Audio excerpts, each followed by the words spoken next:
Good morning. This is Wes Fryer at Camp Weaver on October 21st, 2022. It is about 7:45 a.m. We've spent the last 2 days. This is our third day here at Camp Weaver, which is just outside Greensboro, North Carolina. It is another beautiful morning. It's about 34 degrees. The steam is rising on the lake behind me, and we've got a morning of breakfast and activities, and then time to head back to Charlotte. And I want to just briefly reflect a little bit on the amazing value of outdoor education, and then just a few highlights and lowlights. And I will try and put into the frame here some different shots of some of the activities that our students have been able to participate in the last 2 days. So outdoor education is fantastic, and I'm so thankful for Camp Weaver and the YMCA that is the owner and the operator of Camp Weaver, the staff here, and everybody that made this possible. We're in the middle of the Great Quit, right? Among just like people working in the world, in the United States and maybe other places too, but certainly in the United States. And that means it's really hard to staff a lot of jobs. And that is certainly true of camps, of day camps and overnight camps. And so I think this is at least the third, if not the fourth or fifth camp that we contacted to try to see if we could come bring our students here. Because of COVID, like this is the first time in 3 years that teachers or students have been on a trip like this. But some of our kids, and we have 7th graders on this trip, I'm a 7th grade advisor at my school this year, have never been on an overnight camp like this. And so, you know, just like with anything, there's lowlights as well as highlights, but overall, a really fantastic experience. And it is so great. I'll turn around here. I've got our KP kids that I'm about to join here, walking up to the cafeteria where they're going to be getting our food ready today. I guess maybe that lighting's a little bit better on me. It's such a great thing to get kids out of the classroom, to get them in nature, to give them a chance to have an opportunity to learn some different skills, have some different experiences, socialize. It's just really, really an excellent thing. My favorite thing, and if I had more time, I would go back to it. I'll show some pictures. My favorite activity of the, I think maybe 7 that we did the last couple days, is the low ropes course. And the low ropes course, it doesn't actually involve a lot of ropes, but it's basically challenges that groups of people cannot get through by themselves. And so they have to have help.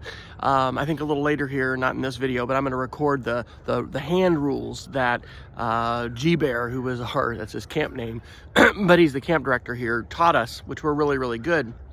But wow, that's actually a whole thing to unpack by itself, because seeing how students will approach a challenge, who just jumps in, who doesn't listen to anybody, how kids can be encouraged to get other ideas, recognize the strengths and gifts of different people within the group. It is so important to help students learn how to collaborate, how to work together, how to listen to each other, how to lead, and the different ways and forms that leadership takes. So low ropes was definitely a big highlight. I loved the hike. I just love the opportunity. We are in the fall season here in mid-October in North Carolina. The trees are beautiful. We have a mix of deciduous as well as pine trees here, and so it is just really, really beautiful. You know, some of the lowlights are, this is like teaching too, staffing, who the leader is of the activity. We have some very experienced, wonderful staff here. We have some staff that are really, really new, and that need some more coaching and need some more help in learning how to speak to groups, to lead groups, and then also just, you know, how to lead different activities.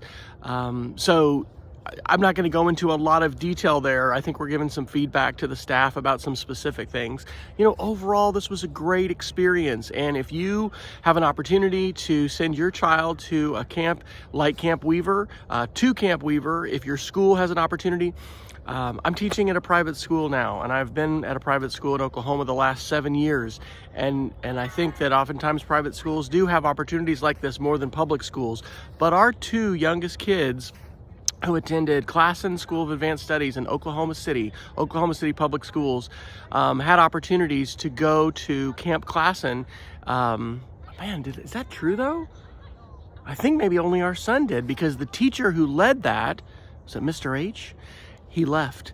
And so anyway, that experience for him was fantastic, and I really regretted that our daughter didn't get that same opportunity, because it was so good. It was so fantastic. As a sixth grade advisor this past May at Cassidy School, I had a chance to go with our sixth graders and our team. It was a great way to end the year. This is a great way to start the year. So outdoor education, Camp Weaver, fantastic, great programs.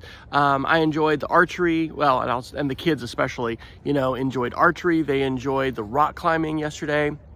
I gotta say some of these things so I can put some of these pictures in. The high ropes I didn't actually get to see, but the large group, I guess, team building that they did, that was led by Rizzo, our camp director, was really good. And so there were just, a lot of really good aspects. So thank you, Camp Weaver. Thank you, YMCA. Thank you, everyone who is involved and committed to outdoor education for our youth, and for us as people, because it's so important. There's so many good things we can connect to when we're out here in God's beautiful creation, having a chance to learn and grow together, and connect, and hopefully return back to our regular lives refreshed and renewed and ready for the challenges that we'll face.